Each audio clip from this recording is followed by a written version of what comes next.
Kalipas ang alas 4 ng umaga.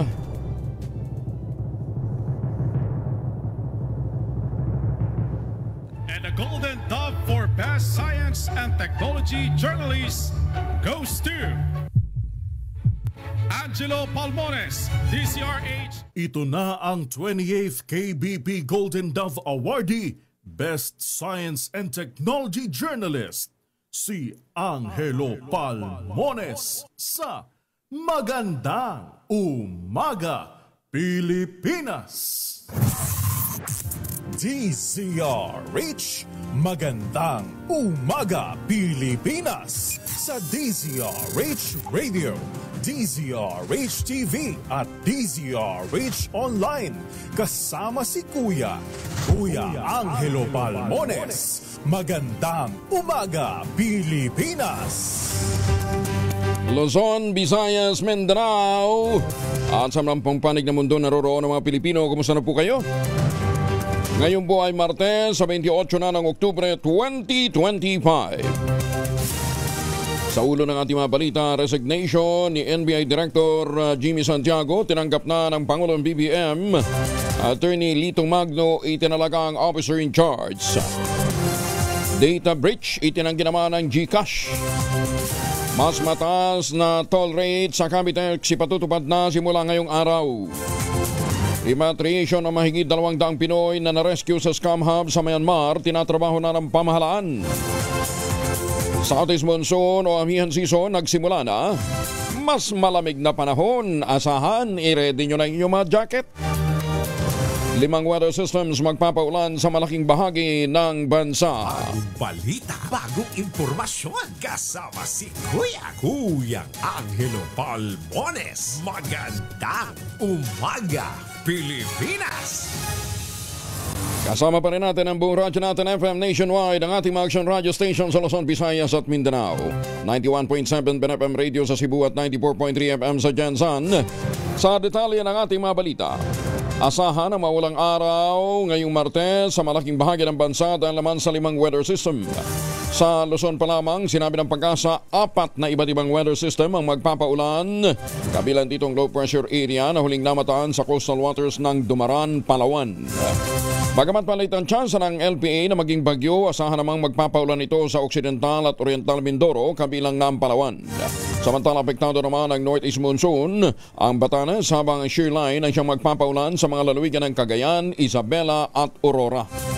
Ayon kay Charmaine Barilla ng Pag-asa, ang Intertropical Convergence Zone o ITCZ naman ang magdadala ng maulang panahon sa ilang bahagi ng Visayas at Mindanao, partikular na sa Western Visayas, Negros Island Region, Zamboanga Peninsula at Bangsamoro Autonomous Region in Muslim Mindanao.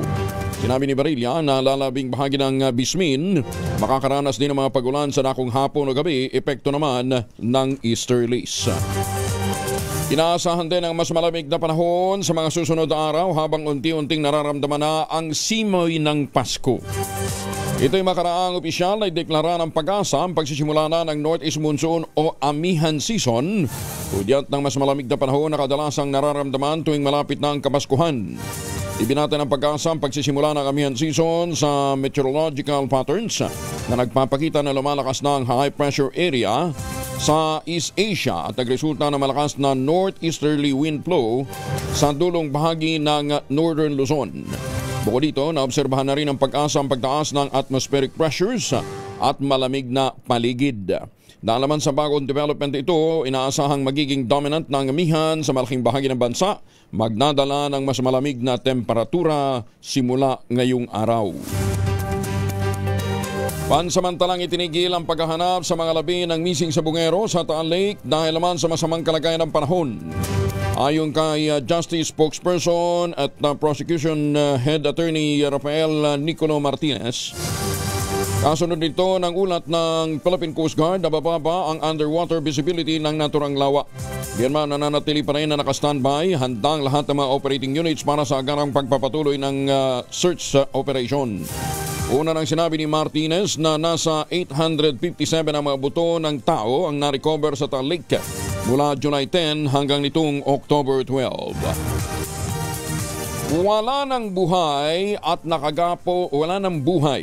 Nakagapos ang mga kamay nang matagpuan ng isang babae sa loob ng isang hotel room sa barangay 589, Santa Mesa, Maynila. Batay sa ulat ng pulisya, alas 6:45 ng umaga nang madiskubre ang naturang bangkay, pero hanggang ngayon hindi pa tukoy ang pagkakakilanlan. Alas 6:30 ng umaga nang mapansin ng ilang saksi ang isang babaeng may dalang helmet na tila nagmamadaling umalis ng hotel. Sa ngayon ay nagpapatuloy pa ang investigasyon ng mga otoridad hinggil sa nabanggit na krimen. 12 minuto makalipas ang alas 4 ng umaga, higit naman sa 12.9 million pesos na halaga ng smuggled agricultural products mula China ang nakumpiska ng Bureau of Customs sa Manila International Container Port. Ayon sa ulat ni Customs Commissioner Ariel Nepomuceno, naglalaman ng sako-sakong frozen chicken breast ang naharang na 40-foot container. Idineklara bilang 5,300 cartons ng fishball. Pinangunahan ni na Senator Kiko Pangilinan at Customs Assistant Commissioner Vincent Maronilla ang pag-inspeksyon ng 2 container at doon tumambad ang mga puslit na frozen na manok. Lumalabas din na 430 boxes lamang sa mga kargamento ang fishball at puro frozen chicken breast na ang iba. Ayon kay Maronilla, ito'y isang halimbawa ng smuggling tactic na tinatawag na layering. Tukoy na ng Bureau of Customs kung sino ang tatanggap at magmamayari ng mga kontrabando, nakakaharap sa mga paglabag sa Anti-Agricultural Economic Sabotage Act. Ala nyo, makakalusot kayo ha. Mabilis naman kumikilos ngayon ang Department of Agriculture upang pagsamahin ang resulta ng konsultasyon sa buong bansa para sa komprehensibong pagbabago sa Rice Tariffication Law at kumpiyansang ahensya na magkakaroon ng reforma. Makatutulong ito at masusugpo ang walang tigil ng pagtaas ng presyo habang ibabalik naman ang pagiging patas sa mga nagsusumikap ng mga Pilipinong magsasaka. Ang serye ng Regional Consultative Meetings ay nakatakdang magtapos sa susunod na linggo. Bubuo ito ng pinal na balangkas ng panukalang amyenda ng administrasyon bago isimite sa Kongreso. Ang inisyatiba ay kasunod naman ng direktiba ng Pangulong Bongbong Marcos na iangat ang kabuhayan ng mga magsasaka, tiyakin ang mura at mataas na kalidad ng bigas para sa bawat pamilyang Pilipino. Bumilis ang momentum para sa reforma pagkatapos ng 2025 quinta hearing ng Kamara de Representantes kung saan nagkasundo ang mga mambabatas sa stakeholder na ang 2024 amendments ng Rice Tariffication Law o yung pong Republica 12078 ay hindi pa sapat. Ang revisyon ng batas ay kabilang sa 44 na mga priority measures na inendorso ng Legislative Executive and Development Advisory Council o yung LEDAC. Nakahanay na rin ito sa mga pangunahing legislation sa pagitan ng Kongreso at ng sangay ng Ehekutibo. Magandang umaga, Pilipinas! Samantala, binarel at napatay ng mga pulis ang isang lalaki na nang hostage ang 4 katao kabilang 2 niyang minor de edad na anak sa barangay Sampaloc, Dasmariñas City sa Cavite. Batay sa police report nang rumisponde ang mga pulis sa hostage drama, nadatnan nito na sinasaksak ng lalaki ang 7 taong gulang niyang anak habang pinatay na rin ito ang kanyang bunso na 5 taong gulang. Sugatan naman ang 30 anyos na kapitbahay at ang anak nito sa loob ng University Hills Estate Subdivision. Lumalabas sa investigasyon, nakararanas umano na matinding anxiety ang suspect at 2 araw nang nakakulong sa loob ng bahay kasama ang mga anak bago ang naturang pagpatay o insidente. Ay, sus meo. Kaya pag napansin ho ninyo yung mga mag-anak ninyo, kapitbahay, kaibigan, nakakaranas na ng anxiety, bigyan nyo na ng payo na kumonsulta sa mga dalubhasa, di ba? Sa gayon, hindi na humahantong sa kanyang klase ng krimen. Bagong balita, bagong impormasyon. Kasama si Kuyang Angelo Palmones. Magandang umaga, Pilipinas!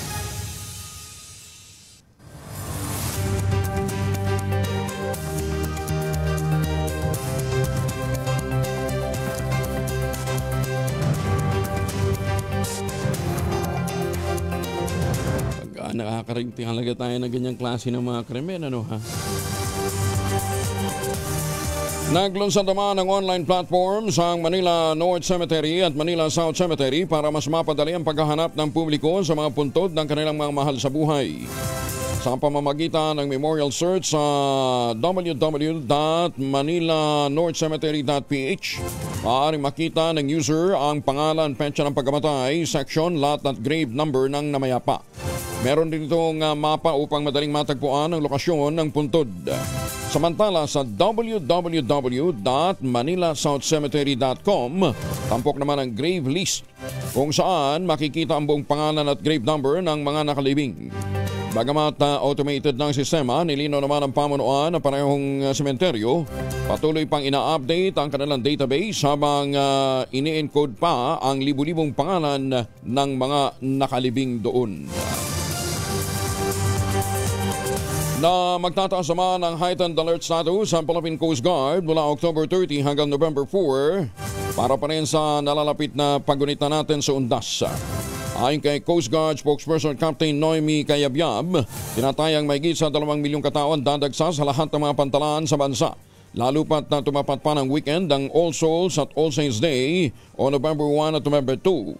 Sinabi ni Cayabyab, mananatiling naka-alerto ang lahat ng kanilang mga operating units at magpapakalat sila ng Coast Guard personnel, partikular na yung Deployable Response Group para sa agarang pag-responde sa panahon ng emergency.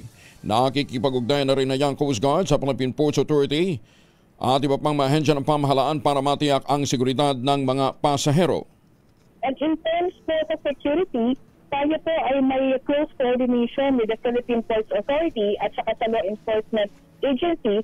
Tayo po ay maglalagay ng ating mga Coast Guard team dito sa lahat po ng ating mga pantalan, particularly sa mga major ports po. And of course, paiitingin po natin yung pagkakandak ng pre-departure inspection para masigurado po natin na walang susoba sa manifesto o walang excess passengers na nasasakay po sa ating mga barko.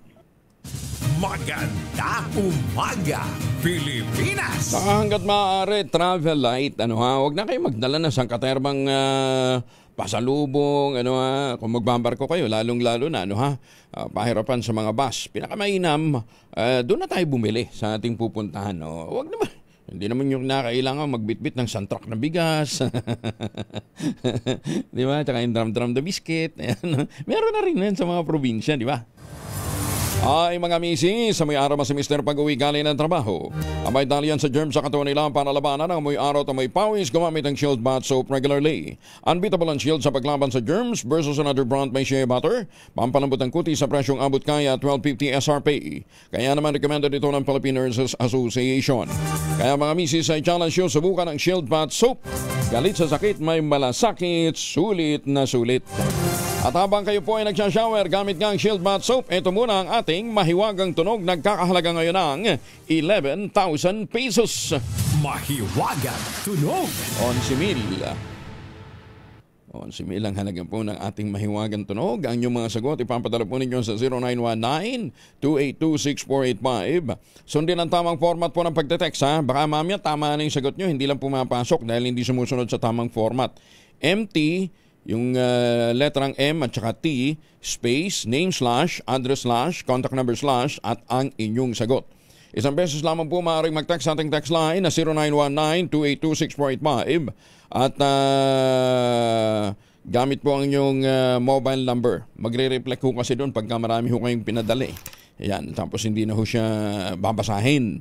At doon sa mga sasagot online, kinakailangan meron po kayong sharer badge. Ayan, ha? O, eto na. Ang ating mahiwagang tunog na nagkakahalaga ngayon ng 11,000 pesos. Hindi yan. Yung dati pa rin, yung kahapon. Oo, yung ginamitan ng electric, alam nyo naman yun kung ano yun. Basta may electric cabinet yung isa doon. Oh, electric cabinet. Tapos yung isang item naman, di kuryente din, pero yan po, ayan tawag dito. Ginagamit pang komunikasyon. Sige nga, ito na. Yun. Oh, yun. Oh, diba? Parang may pinatong. Pero hindi siya pinatong. Hindi ko alam. Alam ko actually, pero hindi ko sasabihin. Binigay ko na sa inyo isang item eh. Paabutin natin ito ng mga 100,000. Magandang umaga, Pilipinas! 100,000. Ano yun? Hindi. Next week bigyan natin kung sino yung inventor, baka sakaling makuha na. Ha? Ayan. Basta padala nyo ninyong masagot. Ha? Ma'am Evan lang, good morning. Natanggap na ho namin ang inyong padala ritong maagang pamasko sa amin nila Ray, ni Kises at Yuel. Ayan. Ha? Thank you. Pumasok naman sa isang partnership ang Philippine Amusement and Gaming Corporation of PAGCOR at ang National Privacy Commission.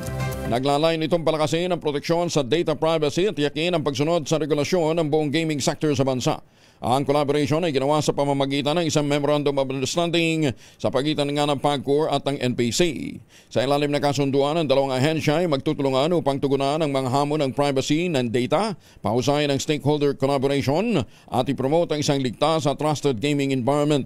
Ayon kay PAGCOR Chairman at CEO Altenco, ang partnership ay nagpapatibay sa commitment ng state gaming firm na pangalagaan ang personal data ng mga empleyado nito, din yung mga licensee at iba pang mga tumatangkilik sa paglalaro. Iginit ni Chairman Tenco, ang MOU ng PAGCOR at ang NPC ay isang vital step para sa pag-align ng mga patakaran at proseso ng PAGCOR sa nagmabagong data privacy landscape. Arestado naman sibak pa sa pwesto ang hepe ng Northern Police District Special Operations Unit matapos palabasin ng isang preso sa kanyang selda. Kasunod dito ng ginawang random inspection ng mga tauhan ng NCRPO Regional Intelligence Division sa custodial facility ng NPD DSOU. At doon natuklasang kulang ang isang detainee sa isang selda. Ayon kay NCRPO spokesperson Major Hazel Asilo, agad tumawag sa naarestong hepe ng mga nag-inspeksyon sa kulungan ang nawawalang preso. Pero sagot nito, nasa kanyang pangangalaga ang naturang detainee para magamit sa isang case build-up. Iginit ni Asilo na labag sa batas ang paggamit ng preso para sa isang case build-up at hindi dapat ang pinapalabas ng custodial facility ang mga ito hanggat sila ay hindi pa nai-issuehan ng commitment order para madala naman sa correctional facility. Dahil dito naharap ang pulis sa kasong paglabag sa Article 223 o conniving with or consenting to evasion ng Revised Penal Code at na posible ring maharap sa administrative charge ng grave misconduct. Naibalik naman kaagad sa detention facility ang naturang detainee na napag-alamang isang construction worker na nahaharap sa kasong homicide. You cannot bend the law because you're just a police officer. You're not an officer of the ombudsman. Naturo ka kasi kay ombudsman Boying. Pinabulaanan ng GCash sa mga ulat na manoy ibinibenta sa dark web ang mga personal data ng mga user ng GCash. Sa pahayag na inilabas ng GCash, tiniyak nitong nananatiling matatag ang kanilang sistema at wala rin naman na monitor na anumang data breach. Agad ding nagkasa ng investigasyon ang fintech firm, katuwang ang cybersecurity experts.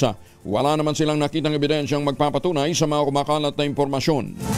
Tiniyak din ng GCash na secured ang pera at mga datos ng kanilang mga users gaya ng pangalan, address, employment details, valid ID at link sa mga bank account salungat sa mga lumutang na mga report.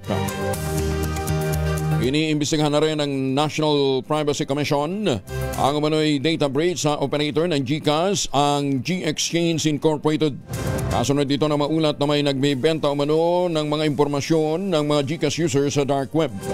Sa inilabas na pahayag ng NPC, nag-issue na ito ng notice to explain para mula sa kanilang Complaints and Investigation Division sa G-Exchange para ipaliwanag ang sinasabing insidente. Hirap nito pag may ganyan mga kumakalit na mga disinformation, ano ha?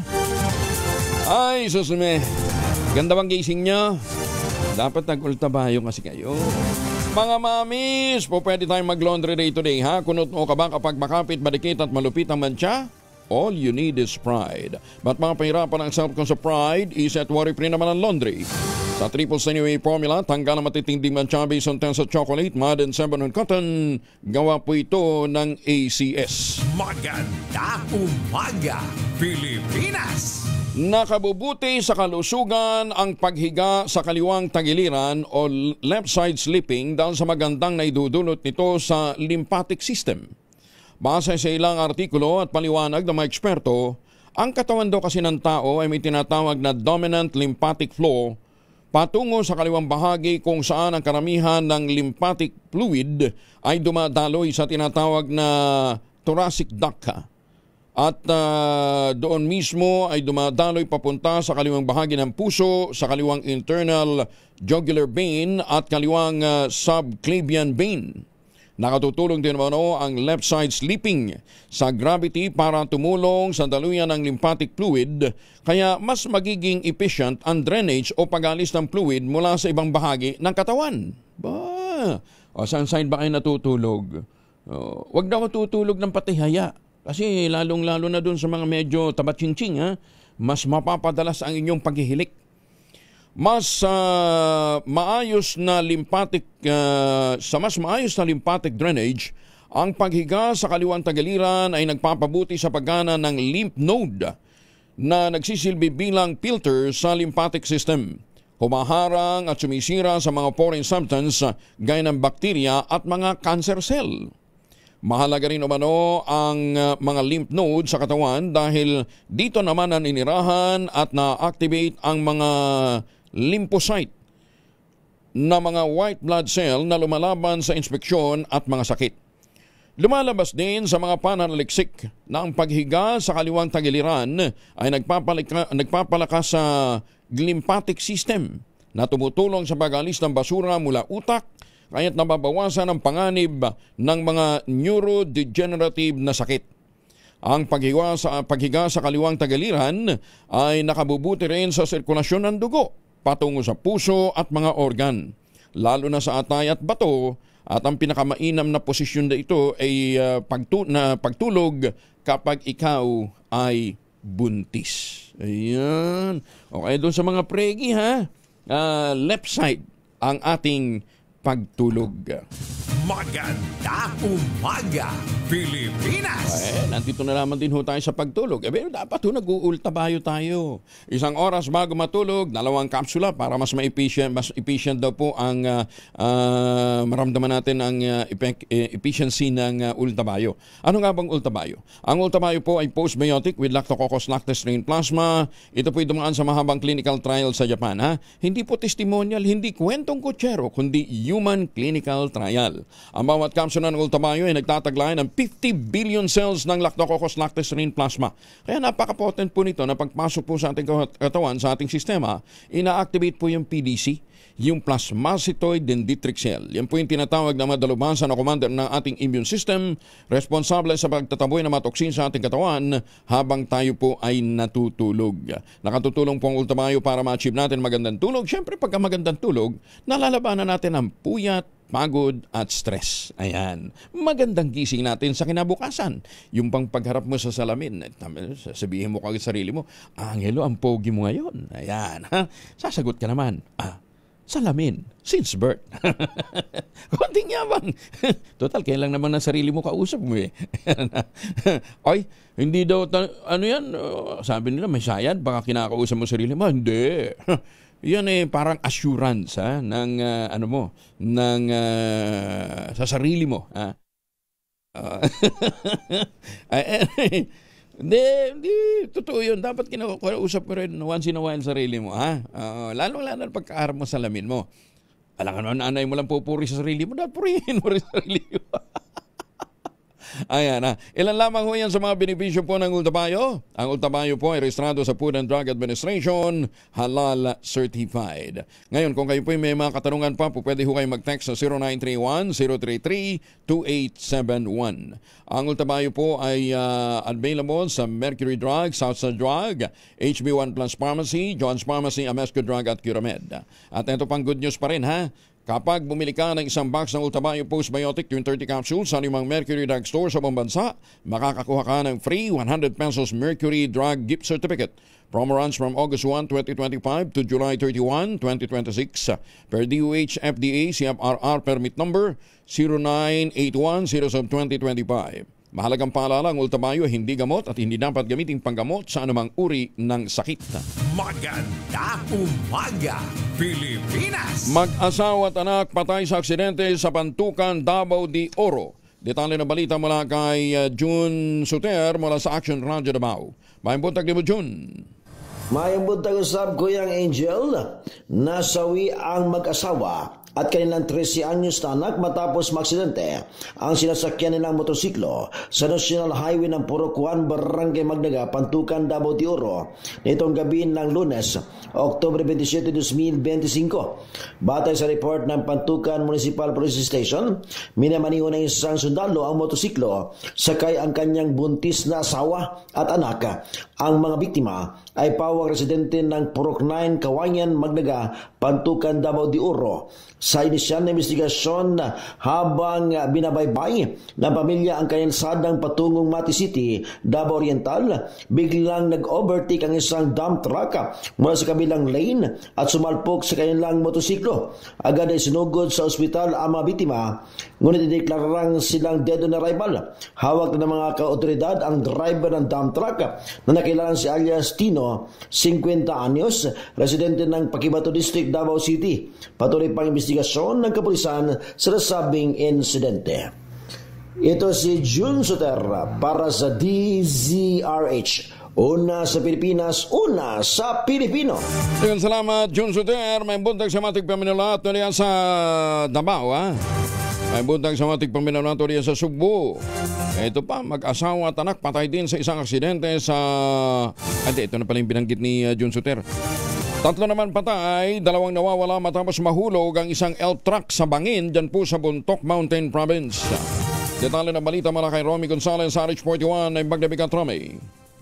Ipinalabas na ng Bontoc Emergency Operations Center ang pangalan na 3 naswi at 2 nawawala. Nasakay sa isang elf truck na nahulog sa Chico River sa Barangay Tukukan, Bontoc Mountain Province kahapon ng umaga.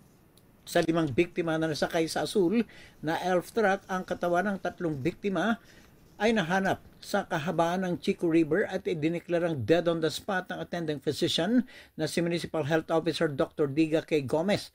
Nakilala mang ito na si Rogelio J.R. de la Cruz mula sa Pangasinan, J.C. Galicia mula sa Pangasinan at Soren J. Alat, driver mula sa Zamboanga. Samantala patuloy pa rin ang search sa operation sa 2 pang individual na nawawala na kilalang sina Carlo Ancheta at Edmond Romeo na pawang taga Pangasinan. Nakatanggap ng tawag ang Bontoc Operations Center kaugnay sa nangyaring vehicular traffic accident sa kaba ng Bontoc, Tabuk and Rili Road na kinasasangkutan ng isang elf truck, Ford Fiera at isang mini dump truck. Nagresulta ito sa pagkakahulog ng elf truck sa 170 metrong lalim na bangin at bumagsak sa malalim na bahagi ng Chico River sa Gawa Barangay, Tococan. Ang 5 sakay nito ay pawang manggagawa ng Balintwagan Construction at patungo sana sa kanilang construction site sa Kurukuro sa Danga Mountain Province. Subalit aksidente itong bumangga sa 2 nakaparadang sasakyan sa gilid ng kalsada at diretso na hulog at lumubog sa malalim na bahagi ng Chico River. Mabilis na naglunsad ng search, rescue at retrieval operation sa pinangyarihan ng aksidente at nahanap ang 3 nasawing biktima. Itinigil ng Management Incident Team ang search, rescue at retrieval operation bandang alas 5:30 kahapon dahil sa sama ng panahon at itutuloy nila ngayong araw ang paghanap sa 2 nawawalang kasama ng 3 nasawi. Ito si RH41 Romy Gonzalez para sa DZRH. Una sa Pilipinas, una sa Pilipino. Maraming salamat Romy Jose Gina. Ingat-ingat po tayo sa ating mga biyahe, ha?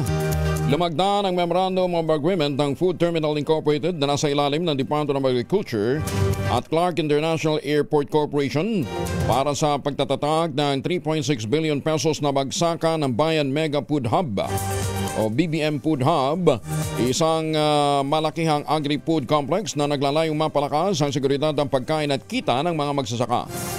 Ang Food and Agri-Hub ay kabibilangan ng wholesale trading, food storage, processing, logistics at agri-tourism facilities. Magkakaroon din ito ng halal certified zone at nakalaang espasyo para sa one town, one product o yung mga OTOP enterprises na magpupromote ng mga lokal na kabuhayan at magbabago sa pagpapanatili, gayon din ang pagsuporta sa paglago ng iba't ibang industriya. Ang MOA ay pinirmahan ni na FTI President Joseph Law at CIAC. Yan, ha? Clark International Airport Corporation President na si Joseph Alcazar.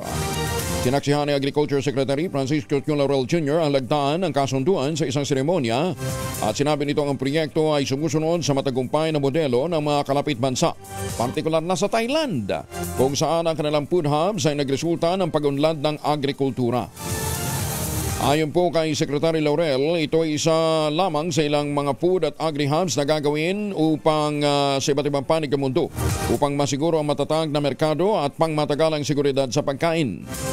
Sinusuportahan ng Pangulong BBM ang naturang pangarap at mabigyan ng patas na akses sa mga magsasaka at mga mangingisda sa merkado sa pamamagitan ng stratehikong lokasyon ng mga food terminal. Ang complex ay itatayo sa 46 hectare na ari-arian ng Clark sa Pampanga na magsisilbing pangunahing trading center sa Northern Luzon. Sisimula ng FTI ang pagtatayo ng 10 hektaryang bahagi sa mga unang buwan ng susunod na taon. Lusot na sa Senate Committee on Finance ang 625.78 billion pesos na balak ng budget ng Department of Public Works and Highways para sa susunod na taon. Kalakip nito ang mga kondisyon ay binigay ng komite sa DPWH na maibigay muna ang mga hinihinging dokumento kaugnay na matinutukay ng mga red flags na ilang proyekto ng ahensya. Tiniyak naman ni Public Works Secretary Vince Dizon na isusumiti nila ang karagdagang detalye at mga dokumento hanggang sa Biyernes, October 31. Itutuloy naman ang deliberasyon sa plenaryo matapos na isumite ang kanilang mga papeles. Mula sa orihinal na 881.31 billion pesos na panukala para sa 2026 budget ng DPWH, sa ilalim ng National Expenditure Program, ibinaba ito sa 625.78 billion matapos ngang tanggalin ang ilang locally funded flood control project. Ang problema ho nito, paano yung mga nasimulan ng mga proyekto na maayos naman ho ang pagkakagawa? Titigil mo. Halimbawa, multi-year ho yung isang proyekto, mahaba, ilang kilometro. Diba? Nasa phase 3 na halimbawa, ay di makokompromise ang integrity ng itinayo kung hindi ito magpapatuloy para matapos yung phase 4 at saka phase 5, di ba? At alam ba ninyo na maswerte pala na merong 22 classrooms na naipatayo out of maghigit 1,000 na dapat mapagawa, di ba? Mabuti na lang pala may 22 na naitayo. Bakit ito kanyo? Na-release pala ang pondo September 23. September 23 lang na-release ang pondo para ho sa pagpapatayo ng naturang proyekto. Siyempre, nagkaroon pa ng bidding, nagkaroon pa ng awarding. Sabi nga nakausap nating mga taga-DPWH, sana naman nagtanong muna ng maayos si Secretary Vince Dizon bago siya humarap doon sa Kongreso o sa Senado at mistulang nagpabibo. Totoo ba ito? Pwede ka naman magtanong, Secretary, bakit hindi mo man lang kinausap muna yung mga nakakaalam, di ba? Hindi ho natin kinakampihan yung mga taga-DPWH, pero, di ba, dapat siguro matuwid. Secretary, hindi naman ho, may mga matitino naman ho dyan sa loob. Ha? Wag niyo mang nilalahat. Hindi mo tinanong, kaya ayan, di ba, hindi naman tama yung sagot. Totoo ba ito? Sana inalam mo. Diba? May ganitong problema. 22 lang out of dapat mahigit 1,000 nagawang mga classrooms. Bakit? Na-delay nga yung release ng pondo. May yung 22 siguro napaaga yung pagre-release ng kabuuan. Pero karamihan ng mga District Engineering Office at mga provincial at regional offices ng DPWH natanggap yung pondo September 23 ng taong kasalukuyan.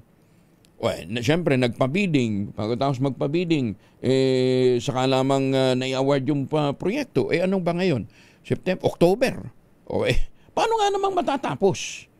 Kaya yung iba medyo nagtatampo ho sa inyo yung ibang mga opisyal na sabi nila, ginagampanan naman namin ng matino ang aming trabaho. Sana naman, kinukonsulta kami, tinatanong, hindi yung kung sino-sino mga yung mga pinagbibit-bit ho ninyo, hindi naman din ho napakalinis sa mga pangalan eh. Maganda umaga, Pilipinas! Annabel Rama, kinasuhan ng isang negosyante makaraang bigong magbayad ng utang. Si Annabel ang kinasuhan. Detalye ng balita mula kay Morley Alinio. Morley, good morning. Gising na ang showbiz, rampa na Pilipinas. Good morning, Kuya Angel. Isang nagngangalang Willie Chu, isang nagtitinda at negosyante sa Pasig City, ang di umano ay tuwang-tuwa ngayon. Well, ayon mismo kay Willie, nanalo siya laban sa demandang isinampa niya kay Annabel Rama matapos na mangutang sa kanya si Annabel nang hindi ito magbayad. Ilang buwan na ang nakararaan. Ayon kay Willie, hindi naman daw siya masamang tao. Kailangan nga lang ay bigyan leksyon daw ang mga tulad ni Annabel na hindi nagbabayad ng utang.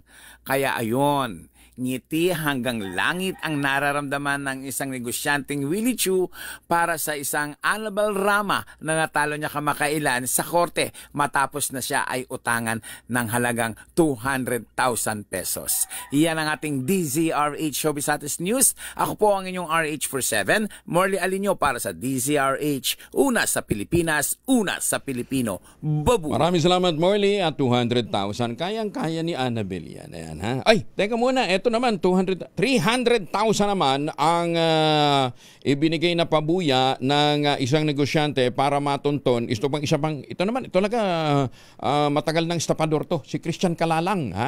Ito yung pagmumukha nitong si Christian Calalang na pinaghahanap po ng NBI at saka ng ibang mga korte dahil po sa patong-patong na kaso ho ng estapa. Yan, 300,000 ho ang ibinigay na pabuya ng isang negosyante para matunton isa sa mga biktima nitong si Christian Calalang, para matunton kung nasaan to ng isang sa gayon maisilbi na ang waran sa kanya. Maganda umaga, Pilipinas! 43 makalipas sa alas 4 ng umaga para sa mga may lakad, magbaon po ng proteksyon laban sa mikrobyo. May dalawang formulation ng family alcohol na pwede nating pagpilian. Yung family 70% isopropyl alcohol, especially prepared for clinics, hospital, pharmacies, laboratories, pero okay na okay din po sa mga households. Very effective yan sa disinfection at sterilization. Ganyan na bagsik ng family, 70% isopropyl alcohol. Maghapon man natin gamitin, no problem. Hindi po manuno yung ating mga kamay dahil meron po itong moisturizer. Yun namang mabangong family rubbing compound improval cologne. Ayun po yung mabangong isopropyl alcohol na ginagamit po ng mga masahista, mga barbero, mga doktor, mga nurse, mga kabadrona for sponge baiting and other cleansing purposes. Family rubbing alcohol para DCRH book na sa mahabang panahon. Mabibili sa namang butik at convenience stores nationwide. Family rubbing alcohol, hindi lang pampamilya, pang sports pa. Maganda umaga, Pilipinas! Tacloban PNP inihanda na mga kapulisan na itatalaga sa Undas. Detalye na balita mula kay Jimmy Angay-Angay, RH32, maupay nga agad, Jimmy. Magsisimula na ang Tacloban City Police Office sa pagdideploy ng mga pulis sa nalalapit na Undas mula Nobyembre 1 hanggang Nobyembre 2. Ito ang sinabi ni Police Lieutenant Junabit Dipas sa SU Information Officer ng Tacloban City Police Office. Ang mga sementeryo sa Tacloban na pangunahing babantayan ng kapulisan kabilang ditong El Reposo, ang pinakamalaking sementeryo, ang Chinese Cemetery at ang dalawang sementeryo sa may Diit, Basper, Holy Cross at sa may Masgrave. Sa kasalukuyang pinaplano na nila ang deployment ng mga pulis kung saan sila itatalaga upang makapagsimula na sa Oktubre 29. Ayon pa sa Tacloban PNP, normal pa sa kasalukuyan ang sitwasyon, ngunit magtataas sila ng alert level sa Oktubre 29. Wala pang karagdagan na augmentation na kapulisan sa Tacloban PNP sa kasalukuyan. Wala dito sa DYVL Action Radio Tacloban, ito si RH32 Jimmy Angay-Angay para sa DZRH, una sa Pilipinas, una sa Pilipino. Daghang salamat, Jimmy Angay-Angay. 45 na makalipas sa alas 4 ng umaga. Nagsara sa 58 pesos and 9 centavos ang palitan ng piso kontra dolyar. Kahapon po yan, Lunes. Mas mahina ito ng 27 centavos kumpara sa naitalang rate na 58.62 nitong Biyernes. Sa datos ng Bangko Sentral ng Pilipinas, ito na ang pinakamahinang naitalang palitan ng piso kontra dolyar sa loob ng 10 buwan. Mataas ang piso, mataas ang dollar against the peso. Doon sa mga kababayan natin dyan sa ibang bansa, padala na ng yung mga remittance. Para mas maraming mabili ang ating mga suki, ating mga kababayan, ang yung mga mahal sa buhay na nandito sa Pilipinas. Magandang umaga sa mga suki natin dyan sa Estados Unidos, sa Canada, sa Middle East. Ay, magandang umaga din po sa mga Pilipino dyan sa Hong Kong, sa Taipei, Taiwan, sa Macau, ayan, sa Thailand. Magandang umaga po sa inyo. At syempre, ulitin ko ho, Ma'am Evan Lang, ang aming October Santa Claus. Nakarating na ho ang inyong ipinadalang regalo via reindeer. Ayan. Via tunul. Ayan. Magandang umaga. At magandang umaga kay Mayor Sene Mendoza, Ambassador Harry Amping. Good morning. Justice Hinergito ng Sandigan Bayan, si Justice Max De Leon. Siyempre, huwag natin kalimutan si Mama Sally na nakantutok ngayon. Ito po ang magandang nanay ni Justice Raul Villanueva. Director Joel Valera, dyan po sa Mindoro. Good morning. At magandang umaga din kay Kaador Plato. Uy, teka nga pala, Malo, napaka-unfair naman nung si Boying kasi talaga kuminsan, di nag-iingat sa mga binabanat niya, no ha? Nung binabanggit niyang petsa na sinasabi niyang maaaring sabit daw si Kaador Plato dun sa kaso ng mga diskaya, parang malabo, no ha? Unang-una, sabi nga ni Kaador, hindi ko naman kilala yung mga diskaya. Pangalawa, yung panahon na sinasabi niyang may mga transaksyon at mga bank-to-bank transfer, madali namang i-check yan kasi kung bank-to-bank transfer, edi may record, ano ha? Pina-check niya daw yung kanyang mga sabi niya wala talagang ganong klaseng proseso. Pangalawa, hindi po ho siya kongresista nung mga panahong tinutukoy ni Ombudsman Boying, ano ha? Kaya pakiusap niya, pakirectify naman yung mga binabanggit ho ninyo. Magandang umaga, Pilipinas! Sa mga taga Kidapawan City, lalong-lalo na yung mga alumni ng Notre Dame of Kidapawan Boys at Notre Dame of Kidapawan Girls, tuloy ngayong October 31 ang alumni homecoming. Actually, hindi naman to alumni homecoming. Kadekada lang. Dekada homecoming. Yung mga batch 80 from batch 1980 hanggang 1989. Yan, Oo. October 31, tuloy ho yung mga pagtitipon. Magsuot daw ho kayo ng damit na parang Hawaiian, Ayan, sa FCG Hotel, dyan po sa Kidapawan City. Ayan, ang host batch ngayon ay 1982. Ayan, At come one, come all. At meron hong libreng pa-concert ang batch 82, para ho sa pagdiriwang ng muling pagtitipon ng mga kadekada 80. Ayan, okay. Maraming mga performers silang inimbitahan para magbigay ng libreng concert. Magandang umaga, Pilipinas! Siyam na taong gulang na lola sa bayan ng Las Navas, Northern Samar, tinaga ng kanyang kaalitan. Detalye na balita mula kay Jane Galit Bantayan, RH34. Jane, may buntag. Nagtamo ng sugat sa dibdib ang isang 90 anyos sa lola ng saksak na tanong suspect dahil naman sa personal na galihin. Ngunit patay rin ang suspect na isang 65 taong gulang na lalaki nang magbigti ito matapos ang krimen. Nangyari ito sa Barangay Quirino District, Poblacion, Las Navas, Norte Samar. Ayon sa report ng PNP Las Navas, ang 90 anyos na lola ay nadamay lamang sa galit ng suspect sa kapatid nito. Ang kapatid ng 90 anyos na biktima na kinilalang si Zoe ang talagang pinupunterya nitong suspect. Sinisisi daw ng suspect na itong si Zoe ang dahilan kung bakit inaresto siya ng mga pulis noong nakarang Biyernes, Oktubre 24 dahil sa isang pagkakasala. Ngunit, bigo nitong mahanap o matagpuan ang hinahanap na si Zoe kung kaya't ibinaling niya ang kanyang galit sa kapatid na babae ni Zoe na ito ng 90 anyos na lola. Habang nakaupo ang kapatid na matanda sa balkonahe ng kanyang bahay, bigla niya itong sinugod at natake ng saksak gamit ang bladed weapon. Nagtamo ng sugat sa dibdib ang matanda na agad na isinugod sa ospital ng mga responding otoridad. Agad naman na tumakas itong suspect matapos ang krimen at nagtungo sa bahay ng kanyang kapatid. Naglunsad ng hot pursuit operation ang kapulisan ng Las Navas at tinungo ang bahay kung saan naroon nagtago itong suspect. Hindi agad nakapasok ang mga pulis sapagkat nakasara ang buong bahay. Ngunit ilang oras lamang, kinumpirma ng pamangkin ng suspect ng kanyang tiyuhin ay nagbigti doon sa terrace ng bahay gamit ang isang lubid. Agad naman na pumasok sa bahay ang responding personnel at nakita ang suspect na nakabigti. Sinubukan pa ng otoridad iligtas kung kaya't isinugod sa ospital ngunit diniklara itong dead on arrival ng attending physician. Mula sa Aksyon Radyo Katarman, RH34 Jane Galit Bantayan ng DCRH. Una sa Pilipinas, una sa Pilipino. Daghang salamat, Jane. Maganda umaga, Pilipinas. Siguro kinaya ng konsensya nung suspect, matakang 90 anyos na lola. Muli namang nanawagan si Senator Bongo, ang chairman ng ng Senate Committee on Health. Iangat ang dignidad ng mga Pinoy evacuee sa panahon ng kalamidad, kabilang na ang mga nasunugan. Ginawa ng senador ang panawagan matapos nitong makita ang nakalulungkot na sitwasyon ng mga evacuee sa nasunugan dito po sa Malabon City.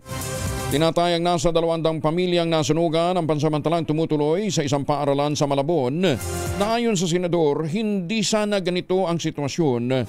Siksikan yung pong mga evacuee kung may maayos lamang na evacuation center. Panawagan ni Senator Go sa pamahalaan, biglang prioridad ang Ligtas Pinoy Centers Act o Republic Act 12076 na nagmamandato ng pagtatayo ng Permanent Disaster Resilient Evacuation Centers sa bawat lungsod at munisipalidad sa halip na dalhin ang pondo ng bayan sa flood control at ghost projects. Ligtas Pinoy Centers Act, yung pagtatayo ng mga evacuation center. Kung nagtayo sana ang gobyerno ng mga evacuation center, wala kayo rito sa eskwelahan. Dapat meron kayo maayos, komportable na evacuation center. Kesa napupunta sa flood control, yung pera, sana pinagawa na lang ng classroom, di ba? Oy, kahapon. Nitong mga nagdaang araw pala, 4, hindi lang pala Taal, hindi lang pala Kanlaon, ang mga nagpapakita ng gilas siya. Kumustahin nga natin ito pong mga bulkang ito sa iba't ibang panig na kapuluan. Kasama na natin si Director Toto Bacolcol ng PBOX. Doc, good morning. Yes, sir. Good morning din po sa inyo. Opo, so bukod sa Taal, kumusta pa yung tatlong iba pa na minomonitor ninyo na nagpapakitang gilas recently? Yung Kanlaon Volcano kahapon nagkaroon na naman ng ash emission activity. Pero nasa 150 meters lamang. Okay. Pero yung noong Sabado, meron itong tatlong ash emission activity na umabot ng 300 meters. So far, yun lang naman yung significant for Kanlaon Volcano. Of course, apart ng Friday na umabot ng 2,000 meters yung moderate explosive eruption. Pero yung Taal naman, meron din itong activities over last Sunday, and then afterwards hindi na ito nasundan. Nasa alert level 1 pa rin yung Taal Volcano, yung Kanlaon nasa alert level 2, and then yung Mayon for several days na wala tayong volcanic earthquake na itala, except for the past 7 days, isa lamang na volcanic earthquake yung itala for Mayon Volcano. Okay. And nasa alert level 1 pa rin ito, and yung Kanlaon Volcano naman nasa alert level 1 pa rin, and for the past 24 hours nakapagdala tayo ng 6 na volcanic earthquake. Bulusan, kumusta si Bulusan? Yes, that's Bulusan pala. Yeah, Bulusan yung 6 na volcanic earthquake. Okay. Ang Mayon, pero ito nasa ano pa rin, may mga ground deformation pa rin. Yes, that's right. So, Okay. Nasa alert level 1 pa rin yung Mayon Volcano. Hindi naman ito magkakaugnay, nagkataon lang, Director. Yes po, ito yung palagi tinatanong sa amin. Kung kasi yun nga, may lindol, may bulkan na sunod-sunod, but hindi lang po sila connected. Yung magma chambers ng mga bulkan natin, independent po yan. Yung lindol naman, it's totally different process. Kaya mahalan talaga tayo ng kalikasan, ano ha? Kaya ayan na. Mahal tayo ng kalikasan. Kaya may mga nabuhan tayo sa World Risk Index. Anyway, ito naman mga paalala lang na dapat maghanda tayo sa tuwi-tuwi na, ano ha? Wag na siya tayong nalulungkot dahil talaga namang nandyan inabutan na natin maging tao tayo dito sa Pilipinas. Nandiyan na yung mga bulkan at mga fault system na yan ano ha? Ang kinakailangan lang iba yung paghanda. Pero direct Doc Toto, yung pondo natin okay na ba? Isasalang na kami sa plenary ng Senate. Okay.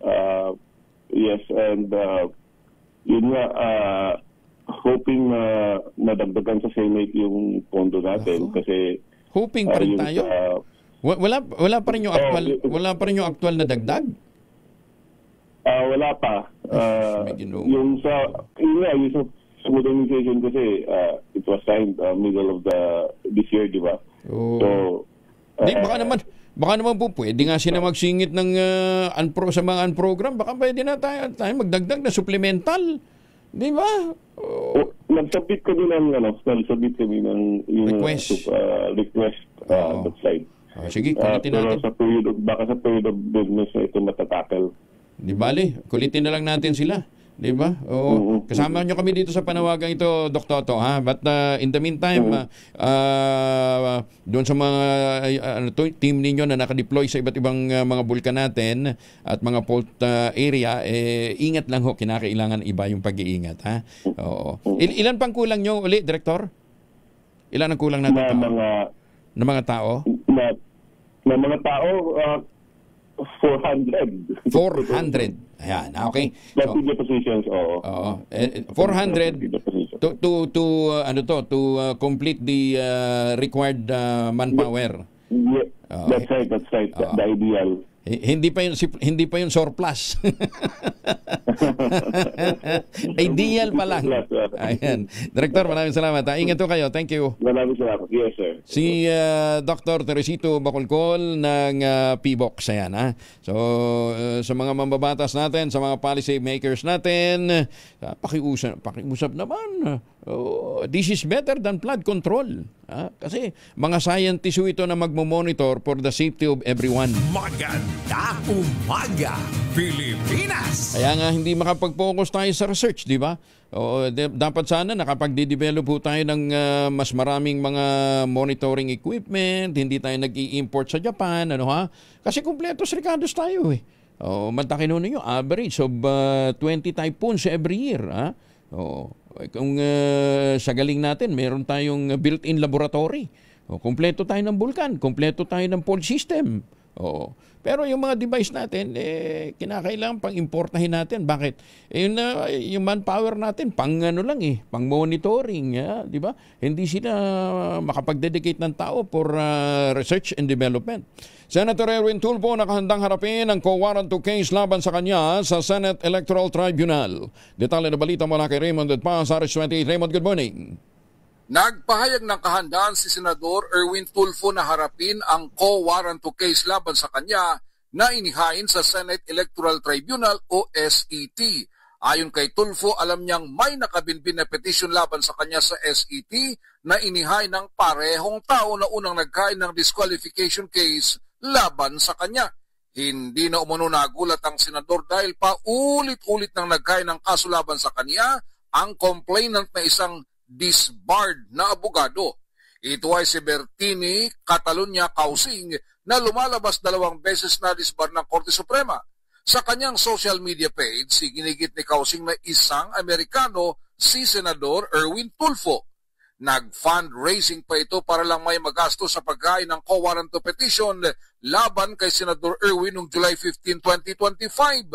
Sabi ni Senador Erwin Tulfo, ilang beses nang nagkain ng petition laban sa kanya si Causing at lahat na-dismiss.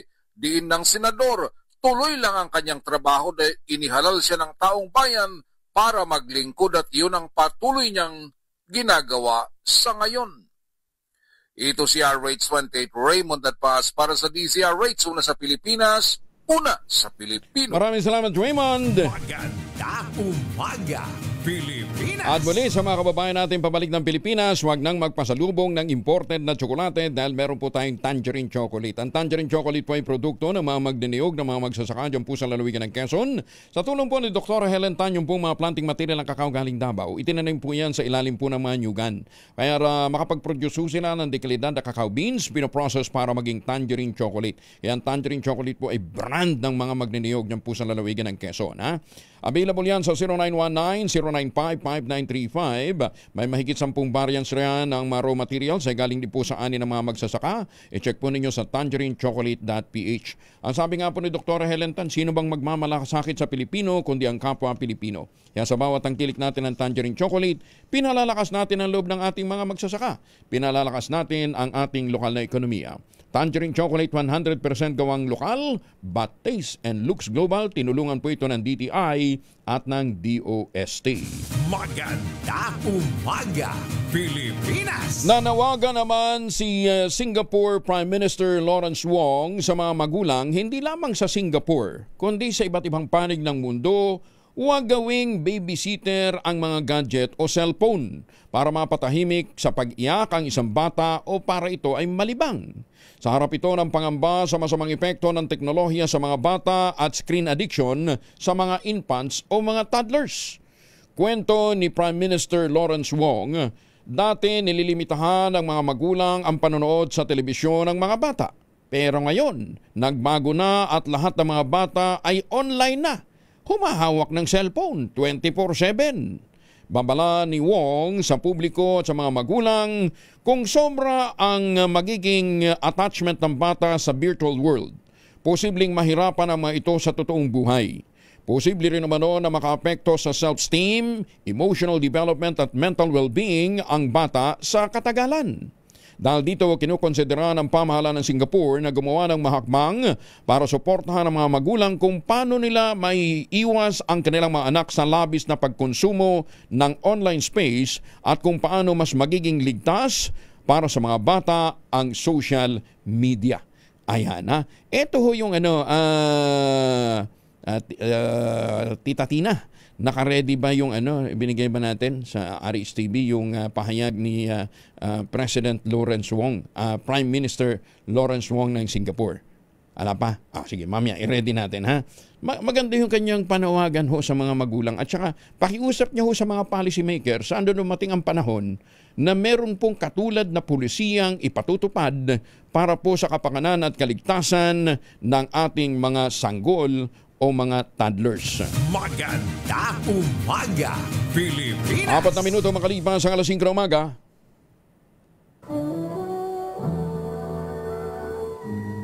Kauna-unahan sa Pilipinas. NBC Manila Broadcasting Company. DZRH, a proud member of MBC Media Group. Bagong balita, bagong impormasyon, kasama si Kuya Angelo Palmones. Magandang umaga, Pilipinas! Baka nakakalimutan nyo, Martes na tayo ngayon na 28 ng Oktubre 2025. Balik tayo sa mga balita. Pangulong BBM binanggit sa East Asia Summit ang pagtutol ng Pilipinas sa planong National Nature Reserve ng China sa Scarborough Shoal. Detalye na balita mula kay Let Narciso, RH14. Let, good morning. Binigyang diin ni Pangulong Ferdinand Marcos Jr. ang mahigpit na pagtutol ng Pilipinas sa plano ng China na magtatag ng National Nature Reserve sa Bajo de Masinloc o Scarborough Shoal. Binanggit ito ng Pangulo sa ginanap na 20th East Asia Summit na bahagi pa rin ng 47th ASEAN Summit and related summit sa Kuala Lumpur, Malaysia. Giit ni Pangulong Marcos, ang Bajo de Masinloc ay matagal na at mahalagang bahagi ng Pilipinas na siyang may jurisdiction dito. Ang Pilipinas rin anya ang mayroong eksklusibong kapangyarihan na magtatag ng environmental protection areas sa teritoryo at maritime zones ng bansa. Ayon sa Pangulo, ang pagtatatag ng tinawag na Nature Reserve ay labag sa soberanya ng Pilipinas sa nasabing shoal. Makasisira rin anya ito sa matagal nang nakagawi ang pangingisda ng mga Pilipino at malinaw na salungat sa international law, partikular sa 1982 UNCLOS at sa 2016 Award on the South China Sea Arbitration. Muli ring binigyang diin ni Pangulong Marcos na patuloy na igigiit ng Pilipinas ang soberenya, karapatan at jurisdiksyon habang nakikipag-usap na maayos ang hindi pagkakaunawaan. Ito si Let Narciso para sa DZRH. Una sa Pilipinas, una sa Pilipinas. Maraming salamat, Let. Samantala, marangkada na ang big time oil price hike sa huling linggo ng Oktubre, ilang araw bago mag-undas. Batay sa anunsyo ng mga kumpanya ng langis, may dagdag ng 2 piso kada litro ang presyo ng diesel. Utang na loob. 1.70 naman sa kada litro ng kerosene habang 1.20 ang sa gasolina. Ayon kay DOE Assistant Director Rodela Romero, sumipa ang presyo ng krudo sa world market dahil sa panibagong sanksyong ipinataw ni US President Donald Trump laban sa 2 Russian oil firms sa hangaring wakasan na ang digmaan sa Ukraine. Epektibo na rin ngayong araw, October 28, ang tasingil ng toll fee sa Manila-Cavite Expressway o Cavitex. Ayon sa Toll Regulatory Board, sa R1 Expressway o mula Seaside to Zapote, tataas ng 39 pesos ang singil sa Class 1 vehicle, 78 naman sa Class 2 at 117 sa Class 3. Sa extension segment naman o extension segment 4 o yung mula sa Pote hanggang Kawit, Cavite, tataas ang toll fee sa 88 pesos para sa Class 1, 176 sa mga Class 2 vehicles at 246 sa Class 3. Bahagi ito ng inupromahang petisyon ng Cavitex Infrastructure Corporation at Philippine Reclamation Authority noong 2020 at 2023. Samantala, mananatili naman sa dating sa loob ng 70 araw ang sinisingil sa mga public utility vehicle at mga agricultural trucks na dadaan sa Cavitex. Tulak ng iligal na droga sa Dagupan City arestado sa bypass operation. Nasa mga 300,000 pesos na halaga naman ng shabu ang nakumpiska. Detalye na balita mula kay Freddy Pajardo, RH38. Masantos siya kabasan at kami sa ating mga kababayan dyan sa Pangasinan, Freddy. Masantos siya kabusan, Kuyang Angel. Naaresto ng mga tauhan ng Dagupan City Special Drug Enforcement Unit ang isang tulak ng iligal na droga sa syudad at nasamsam ang halos 300 pisong halaga ng iligal na droga sa sinagawang anti-illegal drug by bust operation. Batay sa ulat ni OIC Police Director Colonel Orly Pagaduan, matagumpay na nahuli ang 34 anyos na suspect, canteen owner at residente ng Santa Barbara at nakumpiska rito ang 5 plastic sachet na naglalaman na hinihinalang shabu na tumitimbang ng 43 gramo na may street drug price na 292,000 pesos. Na-recover din ng mga pulis ang marked money ginamit sa operasyon at kinumpiska ng kanyang cellphone na gamit niya sa illegal na gawain. Naharap nga nito sa kaso ng paglabag sa Section 5 and 11 ng Republic Act 9165 Comprehensive Dangerous Drug Act of 2002. Mula sa Action Radio Pangasinan, ito si Freddy Pajardo, Aristorte Taguulat para sa DCRH, una sa Pilipinas, una sa Pilipinas. Salamat, Freddy. Magandang umaga, Pilipinas. Aba, si Raymar Santiago nagsalita na tungkol sa isyu ng dati niyang asawang si Claudine Barreto. Yan ang ibabalita sa atin ni Gorgie Rula. Good morning, Gorgie. Binasag na ni Raymar Santiago ang katahimikan kaugnay sa matagal ng issue nila ng dati niyang asawang si Claudine Barreto. Dati ay tahimik lang talaga itong aktor at hindi ito nagbibigay ng pahayag. Ngayon ay nagbigay na siya ng kanyang statement para ipagtanggol ang sarili sa mga sinabi ng dati niyang biyanan na si Mami Inday Barreto. Ipinost ni Raymar sa kanyang Instagram story ang mahaba niyang pahayag. Ang sabi ng aktor, matagal daw niyang pinag-isipan bago siya maglabas ng statement dahil gusto rin daw niya ng kapayapaan. Sa loob ng 13 years daw niyang pananahimik, kailangan na rin daw niyang ipagtanggol ang sarili dahil sa nadungisan na raw ang kanyang pangalan at ng pamilya, gawa ng mga kasinungalingang ibinabato raw sa kanya. Nasasaktan na daw siya dahil sa may mga anak daw siyang gustong protektahan at nadadamay na raw dahil sa nababasa nila ito sa social media. Bahagi pa ng pahayag ni Raymar, Hindi kaila sa akin ang paninira at nakakasuklam na akusasyon ni Mami Inday, ang taong nirespeto, minahal at tinuring kong pangalawang ina. Pero nakakagulat dahil ang mga tao dapat na higit na nakakakilala sa kanyang anak, ang taong siya mismong walang humpay sa paghingi ng paumanhin sa akin noong mga nagdaang panahon ay siya ngayong nagbibitiw ng mga kasinungalingan. Hindi ko lubos maisip kung paano nila nasisikmurang humarap sa publiko at ipahiya ang kanilang sariling pamilya at harap-harapang manira ng ibang tao. Nilinaw din ni Raymart na hindi siya nagkulang, bagkus ay labis pa raw ang nabibigay niya sa kanyang mga anak dahil mahal na mahal niya ang mga ito. Sa pagtatapos ng pahayag ni Raymart, sinabi nitong sa bandang huli, mas pipiliin ko pa rin ang respeto at naipaubaya sa panahon na siyang humusga at maghayag ng katotohanan. End of quote. Gorgie Rula po nag-uulat mula sa showbiz ng DZRH, una sa Pilipinas, una sa Pilipinas. Maraming salamat, Gorgie. Ayan, sana ho magpatawaran na lang, ha? Oy, kumustahin muna natin dahil maraming weather systems ang nakaka-apekto ngayon at nagpapaulan sa maraming bahagi ng bansa. Alamin natin ang latest mula kay Ma'am Chanel Dominguez ng Pag-asa. Ma'am Chanel, good morning. Magandang umaga din po sa inyo at magandang umaga din po sa mga taga-subaybay po natin para sa ating weather update. So meron tayong binabantayan pa ring low pressure area sa loob ng ating PAR. Ito'y huling namataan sa line 275 kilometers east ng Pag-asa Island, Palawan. Mababa naman po yung chance neto na maging isang ganap na bagyo at ito'y nakapakaloob dito sa tinatawag nating Intertropical Convergence Zone or ITCZ na nakakapekto dito sa Palawan, Visayas at Mindanao. Dulot netong low pressure area at ITCZ, mataas ang chance ng mga kalat-kalat na pag-ulan ngayong araw dito sa Palawan, Negros Island Region, Central Visayas, Eastern Visayas at Dinagat Islands. Meron din tayong shear line na inaasahan din natin magdadala ng mga kalat-kalat na pag-ulan dito naman sa may Cagayan. Sa Batanes, dulot ng northeast monsoon or amihan, magiging maulan din ang kanilang panahon ngayong araw. Sa Metro Manila at nalalabing bahagi ng ating bansa, magiging maaliwalas naman ang ating panahon, pero asahan din natin yung init at alinsangan lalo na sa tanghali hanggang hapon na may mataas na chance na mapanandali ang buhos ng pag-ulan lalo na sa hapon at sa gabi. Dulot ito ng mga localized thunderstorm. At yan po muna ang latest dito sa Pag-asa Weather Forecasting Center. Chanel Dominguez po, magandang umaga. Wala nakataas na gale warning, Ma'am Chanel? Wala po, sir. Wala po. Wala. Okay. Maulan lang pero hindi naman malakas yung hangin.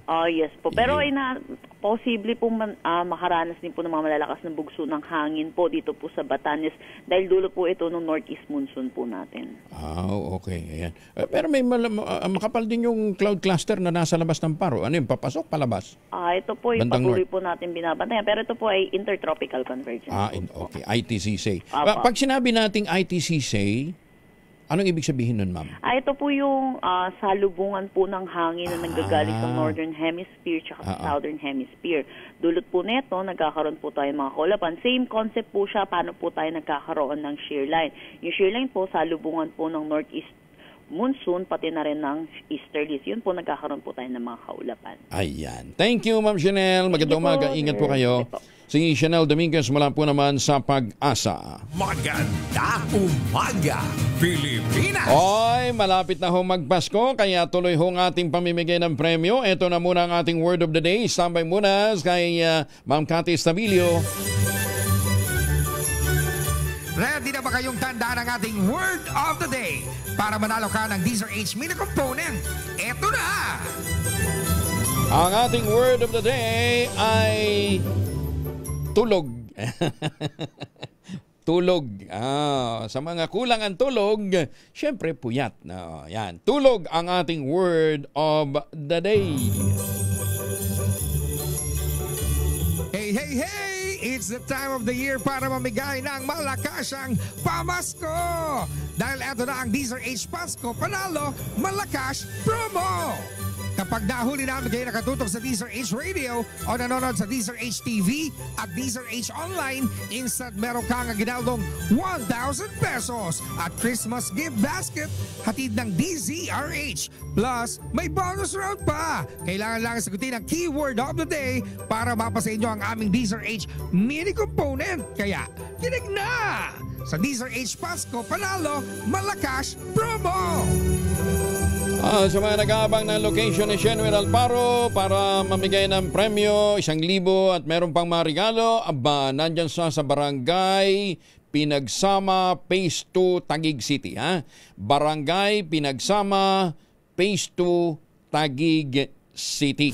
Maganda umaga, Pilipinas! Lakasan nyo ng inyong mga radyo, telebisyon pag pinagsama ang epekto ng RTL, Rice Terrification Law. At yung iba pang mga inisyatiba, gaganda ba ang presyo ng bigas?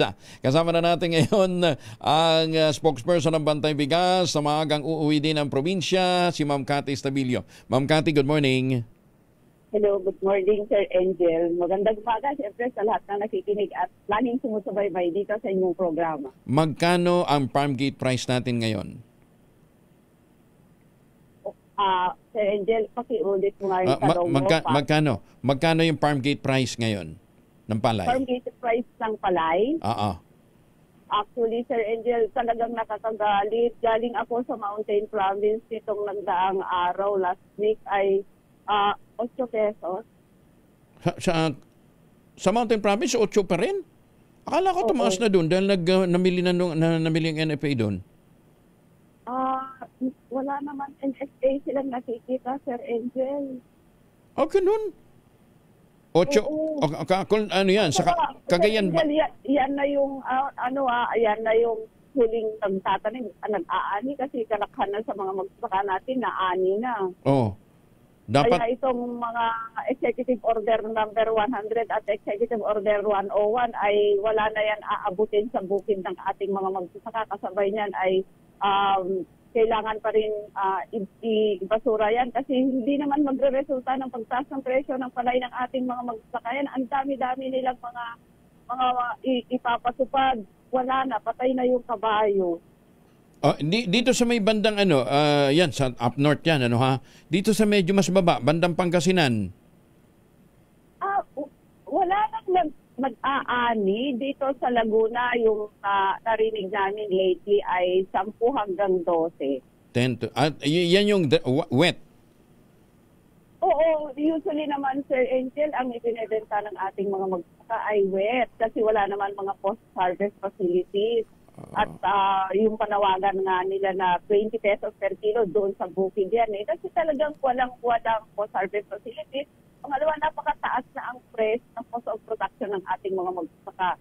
Ngayon, hindi na bumababa sa 16 to 17 pesos per kilo ang production ng palay.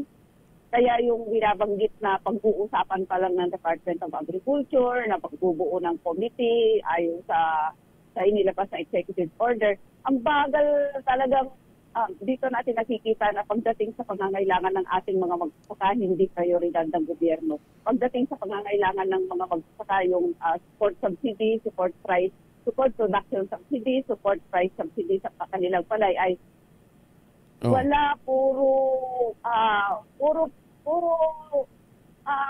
para sa interest talaga ng mga negosyante, ng mga trader, ng mga miller dahil yung simple pagpapatuloy pa rin ng RA 1103 o yung Rice Liberalization Law, nagsyang pinakaugat doon sa matinding krisis natin sa pagkain ay hindi naman niya binabasura, puro yung mga sinasagawa niya gaya nitong nagdaan, yung ihihinto yung pag-i-import mula September hanggang December.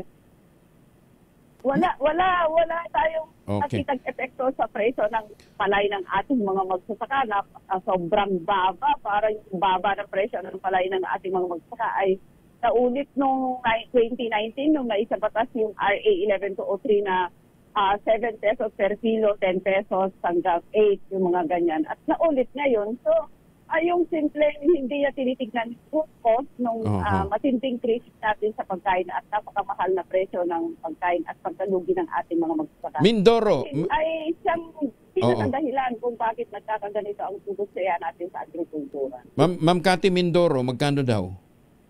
Yung Mindoro ay 10, 12. 10, 12 din, Wala talaga, Sir Angel, kahit ang daming pangako, ang daming binabanggit ng Department of Agriculture na tataas dahil walang importation. Hindi, hanggat hindi ang gobyerno mismo ang bibili sa palay ng ating mga magsasaka sa mataas na presyo ng ating mga magsasaka ng 20 pesos per kilo, hanggat nandyan yung batas, Sir Angel, yung opening mo kanina na rice liberalization law ay talagang yan ang pinakapunot dulo na siyang dahilan doon sa pinakamatinding krisis natin sa pagkain.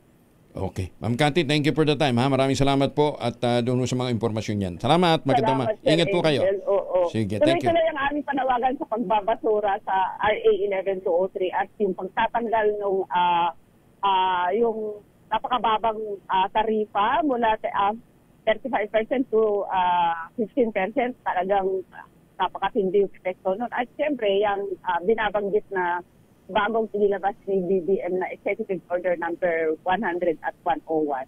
Thank you, Ma'am Cathy. Hindi nila talaga tugunan yung matinding pangangailangan, basic problem ng ating mga magsasaka. Magpapatuloy itong nararanasan natin na malawakan sa gutuman at todo-todong pagkalugi ng ating mga magsasaka. Salamat, Ma'am Cathy. Si Cathy Estabilio mula po sa Bantay Bigas. Kaya ho natin binibigyan din ito, ang worry ho talaga natin, baka mamaya magsawa na magpalugi yung ating pong mga magsasaka. Di ba? Ikaw ba naman, gusto mong magtanim, magpagod, pagkatapos malulugi ka lang, di ba? Kaya marami na ho talagang nadidiscourage magtanim. Maganda umaga, Pilipinas! At naman po ang lakad natin ngayon sa mga pabiyahe na ng mga probinsya, magbaon ng proteksyon laban po sa mikrobyo. May dalawang formulation ng family alcohol na pwede natin pagpilian. Yung family 70% isopropyl alcohol, especially prepared for clinics, hospital, pharmacies, laboratories, pero okay na okay din po yan sa mga households. Very effective sa disinfection at sterilization. Ganyan na bagsik ng family 70% isopropyl alcohol. Maghapon naman natin gamitin, no problem. Hindi po manuno yung ating mga kamay dahil meron po itong moisturizer. Yun namang mabangong family rubbing compound improved cologne. Ayun po yung mabangong isopropyl alcohol na ginagamit po ng mga masahista, mga barbero, mga doktor, mga nurse, mga komadrona for sponge, bathing, and other cleansing purposes. Family rubbing alcohol parang DCRH subok na sa mahabang panahon. Mabibili sa namang butik at convenience stores nationwide. Family rubbing alcohol, hindi lang pampamilya, pang sports pa. Maganda umaga, Pilipinas! 22 makalipas ang alas 5 ng umaga. This time check is brought to you by Bagong impormasyon kasama si Kuyang Angelo Palmones. Magandang umaga, Pilipinas! 27 makalipas ang alas 5 ng umaga, may huli na si Sherwin Alparo. Diyan po sa Barangay Pinagsama, Phase 2, Taguig City. Sherwin, good morning! Yes, good morning Kuya Angel. Tignan mo naman dito sa Barangay Pinagpala. Pinagpala ba? Pinagsama. Pinagsama. Parang pinagpala na rin. Tignan mo naman, napakaliwanag na. Yan ang pailaw ng lungsod ng Taguig dito sa Barangay Pinagsama. Kahit na madilim pa, tignan mo yung kalangitan, madilim pa. Pero yung mga tao, hindi na mga ngambang maglakad sa dilim dahil napakaliwanag. Yan, naubod ng liwanag dito sa Barangay Pinagsama Phase 2. At ang napakaswerte na ngayong umaga ito si Tatay, pangalan niyo po? Isagani Cruz. Si Tatay Isagani Cruz. Tatay Isagani, palagi nakatutok sa DZRH. Yung kanyang radyo nandun sa loob ng kanyang mini tindahan. Ayun, no? Ayun, no? Teka muna. Nakikita ko lang po Sherwin. Ay, si Mami, magandang umaga po. Ay, Mami, good morning. Kasi kanyang radyo, ayun, no? Medyo, luma na. Kaya dapat, palitan. Napakinggan ko ano yung ating word of the day. Tatay Isigani, ano yung word of the day natin? Tulog, sir. Tulog. Walang matutulog. Tulog. Dahil nakuha mo yung ating word of the day na tulog. Ito, meron kang bagong DZRH mini component. Yan para sa inyo yan. Nakatutok na yan sa DZRH para tuloy-tuloy ang pag-iinig niya ng DZRH. Thank you, sir. Thank you. Thank you very much, DZRH. Sherwin, layo ka ng konti. Nagpipidback. Ang dami echo niya. Lalapat ulit kami sa daan. Ayan. Tatay Sagani. Ayun. Tatay Sagani, kasabi mo. Oo. Tatay Gani, dati ba kayo mamamahayag? Kayo ba yung journalist? Ha? Si Isagani Cruz? Yes, sir. Dati ko kayong journalist. Hindi po. Hindi. Kapangalan lang pala. Ayan. Sige, congratulations po. Anong probinsya ho ninyo? Dito lang sa Maynila. Talaga taga Manila. Oo. Atin lang ho, gwapo ba si Sherwin ngayong araw na to? Opo. Ha? Opo. Ayan. Kumbinsido, Sherwin, gwapo ka. Ate radyo, umaayaw. Mukhang hindi narinig ng gusto kaya nagpa-opo na lang si Kuya Huwag mo itatanong mga ganun. Atin na lang. Alam po, ikaw nagsiself-confirmation ka tuwing umaga sa salamin. Malay mo. Hindi pa. Sa awa ng Diyos, Sherwin, hindi pa uli nabasag, ha? Ayun na maganda. Diba? Matibay. Kasi yung salamin sumasang-ayon. Tingnan mo sa akin pati radyo. Echo. Ayan. Sige. Lakas kasi ng component. Tatay sa gani. Ito, meron kang 1,000 pesos. Salamat po. Thank you very much, DCRH. Siyempre, meron pang kasama na DCRH. Yung ating na basket at DCRH t-shirt, Tatay Gani. Ano masasabi mo? Salamat po sa t-shirt na binigay na may mascot kami at makikita ng mga tao tatakpan. DCRH. Ayan. Okay. Napaka-proud Tatay Gani. Dahil mula kayo na po kayo nakikinig ng radyo. Matagal na. Mahabang panahon na. Tingnan mo yung pakalumanay ng pagkakasabi niya, ng pagkakabigkas. Matagal na. Napaka-romantic dito si Tatay Gani. Dati ho ba kayo Makata? Hindi po. Ala ko, tutula pa kayo. Ako'y tutula. Mahaba. Pero andyan si Angelo. Ako'y upo. Yan.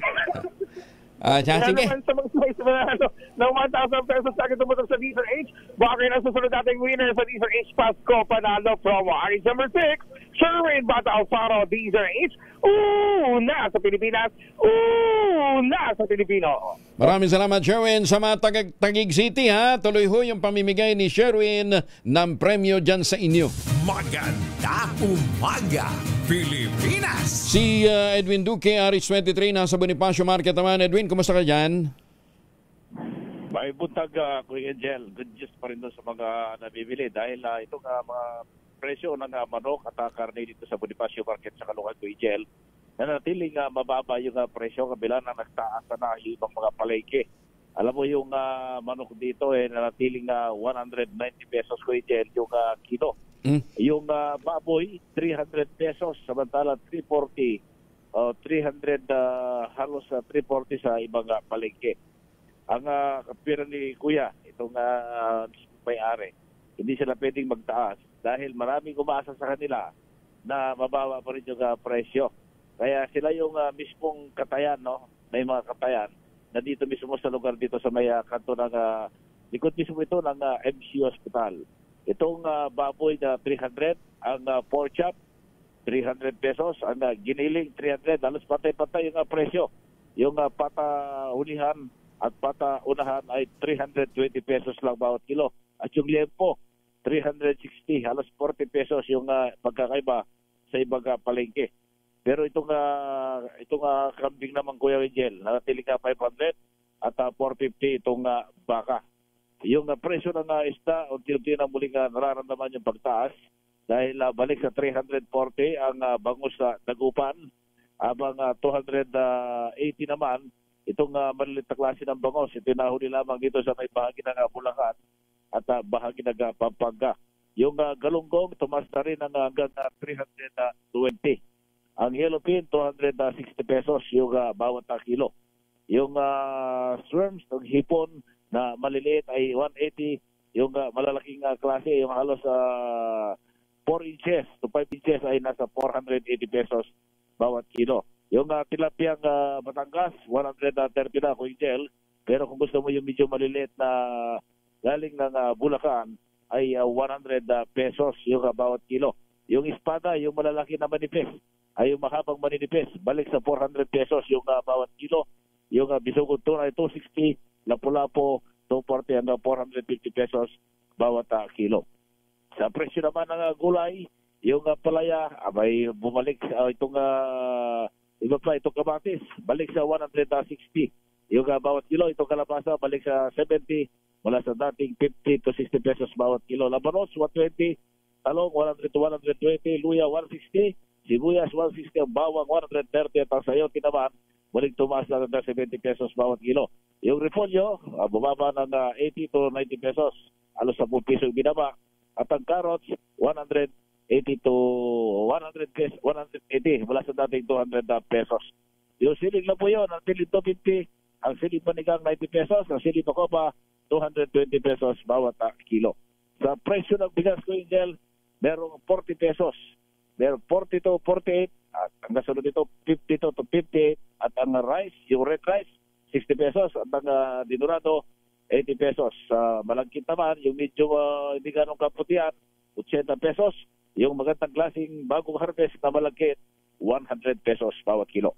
So yan, ito yung ating price monitoring report. Mula pa rin dito sa Bonifacio Market sa Caloocan, RH123. Edwin Duque nagulat sa DZRH, una sa Pilipinas, una sa Pilipinas. Maraming salamat, Edwin. O doon sa mga bibili ng lemon, ha, ito ang tamang pag-preserve ng lemon. Huwag nyo basta pala ilalagyan na lang yan sa rep, ano, ha. Pinakamaganda pala ang lemon, maipipreserve natin pagka yan po ay iniligay natin sa isang sealed container, lagyan nyo ng tubig at doon ho ninyo ilagay yung lemon. Tatagal yan hanggang 3 weeks. Yan, ha? Ay, 3 weeks. Mga 3 months. So, ganyan daw ang tamang pag-preserve ng lemon. Maganda umaga, Pilipinas! 26 na makalipas ang alas 5 na umaga para ho doon sa mga bibili ho ng tsokolate pauwi ng Pilipinas. Huwag na ho imported. Meron ho tayong tangerine chocolate. Ang tangerine chocolate po ay produkto ng mga magniniyog ng mga magsasaka dyan po sa lalawigan ng Quezon. Sa tulong po ng Dr. Helen Tan, yung po mga planting material ng kakao galing Davao, hinakot po yan para maitanim sa ilalim po ng mga nyugan dyan po sa Quezon. Available po yan sa 0919-095-5935. May mahigit 10 variants yan, ha, ng mga raw material galing din po sa anin ng mga magsasaka. I-check po ninyo sa tangerinechocolate.ph. Ang sabi nga po ni Dr. Helen Tan, sino bang magmamalahakit sa Pilipino kundi ang kapwa Pilipino? Kaya sa bawat tangkilik natin ng tangerine chocolate, pinalalakas natin ang loob ng ating mga magsasaka, pinalalakas natin ang ating lokal na ekonomiya. Tangerine Chocolate, 100% gawang lokal, but taste and looks global. Tinulungan po ito ng DOST at ng Department of Trade and Industry. Tangerine Chocolate, 100% gawang atin. Pakiusap po ni Dr. Helen Tan, sana naman ating tangkilikin. Happy birthday kay Senator Alan Peter Cayetano. Aba, birthday niya ngayon. Tapos belated happy birthday naman last October 25 kay Senator Supremo, kay Senator Lito Lapid. Maganda umaga, Pilipinas! 37 makalipas ang alas 5. Maganda umaga, Pilipinas! Ngayong umaga, makikilala natin ang isa pang huwarang kwento ng tagumpay mula naman sa lalawigan ng Nueva Ecija na kilala bilang Rice Granary of the Philippines. Ang Nueva Ecija Seed Grower Multipurpose Cooperative o NES-GMPC, hirap di kasunod ay patuloy pong nagbibigay lakas sa mga magsasaka. Pinatatatag ang lokal na produksyon ng binhi at ipinakita ang tunay na diwa ng pagkakaisa at inobasyon sa kanayunan. Kamakailan, pinarangalan ang NES-GMPC ng Gawad Tanyag Award bilang Outstanding Agri-Based Cooperative. Isang pagkilala ang sumasalamin sa kanilang tapat na paglilingkod at dedikasyon sa pagpapalago ng kabuhayan sa ating mga magsasaka. Kaya naman, mga kaibigan, makakasama natin ngayon ang manager ng Nueva Ecija Seed Grower Multipurpose Cooperative. Walang iba kundi ang masipag bigotilyo na si Ginoong Fidel Patricio. Mang Fidel, kumusta na ho kayo at welcome dito po sa ating pong pagkakataon na makadaupang palad kayo sa Himpapawid. Magandang umaga po. Magandang umaga po at maraming salamat sa pagkakataong ito. Ayan. Good morning po sa lahat. Oo. Kayo ho pala ay producer ng inbred seeds, ano? Ano bang mas mura? Yung imported na hybrid o inbred? Malaki po ang pagkakaiba ng presyo ng inbred rice seeds dahil ito po ay mga binhing palad na ipinoproduce ng ating lokal na magsasaka. Samantalang ang mga inbred po, karamihan po dyan ay mga imported galing po ng ibang bansa. Okay. Magkano more or less ang presyuhan? O hindi comparative? Ay, malaki po. Yung 18 kilos ng hybrid ay sa pagkakaalam ko ay mga 5,000. Samantalang sa amin po, ang 20 kilos ay 880 pesos. Palaki naman diferensya. Okay. So, malaki po. Malaki. Kaya pala mas ginagamit talaga ito ng mga magsasaka. Kasi ang laki ng diferensya. Di ba? kamurahan sa presyo, ay ito po ay adapted sa ating lokal na kondisyon. Oh, pero in terms of harvest, in terms of recovery, production, anong mas marami, inbred o hybrid? Ang claim po ng mga taga-hybrid, they can tend to 10 to 12 tons per hectare. Pero katatapos lang po ng aming techno-demo. At napatunayan po namin na kaya rin namin mag-produce ng 8 to 10 tons per hectare ng ating inbred rice seeds. Oh, teka muna. Baka naman mas magastos ito sa fertilizer. Hindi naman. Requirement po ng fertilization ng inbred ay napakaliit, samantalang ang hybrid ay kailangan po magpataba ka ng marami. Ayun. Dapat pala talaga, palakasin na lang natin ang ating inbred production. Di ba? Tama po yun. At nagtataka nga lang po kami dahil ang ating pong gobyerno ay patuloy.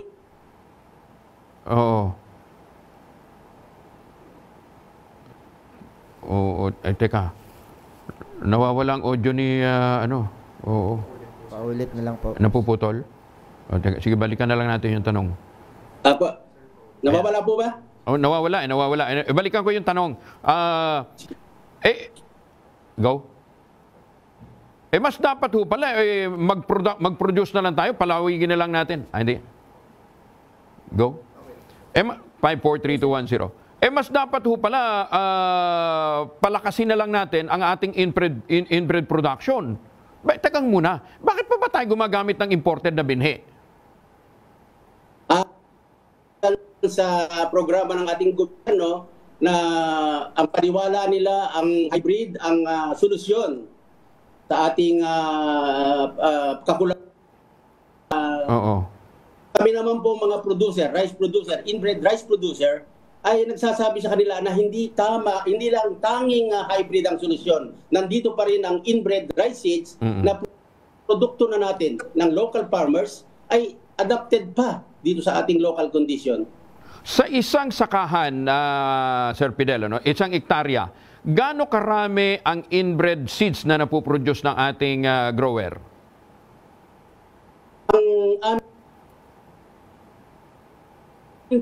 Sa ngayon ay meron kaming 1,200 hectares. Okay. At kakayahan po yun na mag-produce ng hanggang 200,000 bags. Kadami ha? Ng 20 kilos. 20 kilos po yun. Binhi na yun. 200,000 hanggang 250,000 bags. Magkano per kilo ang inbred na pananim, na seed? Na seeds. 44 pesos po per kilo yung kasalukuyang presyo na tinatakda ng ating pamahalaan, ng ating gobyerno. Kalaking diferensya, 44. No? Ha? 44. Kalaki ng diferensya, no? Tapos yung farm gate price, bibili ng 8 Gs. Dito na ako sa inbred. Hindi ba kami pwede sumama dyan sa kooperatiba nyo? Pwede po. Basta po kayo mag-undergo ng 1 week rice seed production. Pero yung kooperatiba nyo, ano lang, pang talagang grower lang mo ang pinoproduce? Ay hindi po. Ang amin pong ipinoproduce ang seed cover ay nagsiservisyo sa mga rice farmer ng Region 3, Region 5, Region 8, Region 7 at Region 6. Ang amin po nga binhi ay dinadala na po namin dyan. Tama po ng RCEP. Ang RICEP, ang RCEP ay merong programa at kapag papadala na rin po kami sa Region 12. Ay, yung kagaling ha. So, yung bang specific ho ba yung pag-grow ng mga ng ganitong inbred seeds Diyan lang ho sa Nueva Ecija? Yung bang kondisyon hindi adaptable sa ibang lugar? Ang mga inbred rice seed growers ay laganap po sa buong kapuluan ng ating bansa. Meron po kami sa Region 1, Region 2, Region 3, Region 4, hanggang sa Mindanao po, meron po sila. Meron pong inbred rice seed. So, yung co-op ho ninyo, hindi lang pala pang Nueva Ecija. Buong Pilipinas pa. No. Ang amin pong kooperatiba, ang Nueva Ecija Seed Grower Multipurpose Cooperative ay andito po kami sa Nueva Ecija. Dito po sa Nueva Ecija ay meron din pong mga 4 hanggang 5 kooperatiba pa, rice cooperative. Okay. Sa Region 3 meron po atang 10 na kooperatiba at sa ibang mga probinsya o region ay meron din pong mga inbred rice seed grower cooperative. Don Fidel, ay ano naman ang role ng ano naman naging role ng Land Bank para kayo ay lumago at maging ganito ho kalaki? Okay. Palagi ko pong nasasabi ito sa mga interview ko na ang NESGA o ang Nueva Ecija Seed Grower Multipurpose Cooperative ay wala sa kinalalagyan niya ngayon kung wala ang Land Bank. Napakalaki po ng naging tulong ng Land Bank sa kaunlad, hindi lamang ng aming kooperatiba, kung hindi ng aming mga membro. Sila po yung nagbigay ng puhunan upang mabili namin ang mga gamit namin bilang isang inbred rice seed grower. Ang mga farm inputs tulad po ng pataba at mga pestisidyo, para nun po ay mai-apply po namin sa tamang panahon ang aming mga kinakailangang farm inputs. Napakalaki po ng nagawang tulong ng Land Bank sa aming kooperatiba at sa aming mga membro. Oo. Gaano karami ng membro ho ng co-op nyo ngayon? Sa ngayon po ay meron kaming 80 na membro.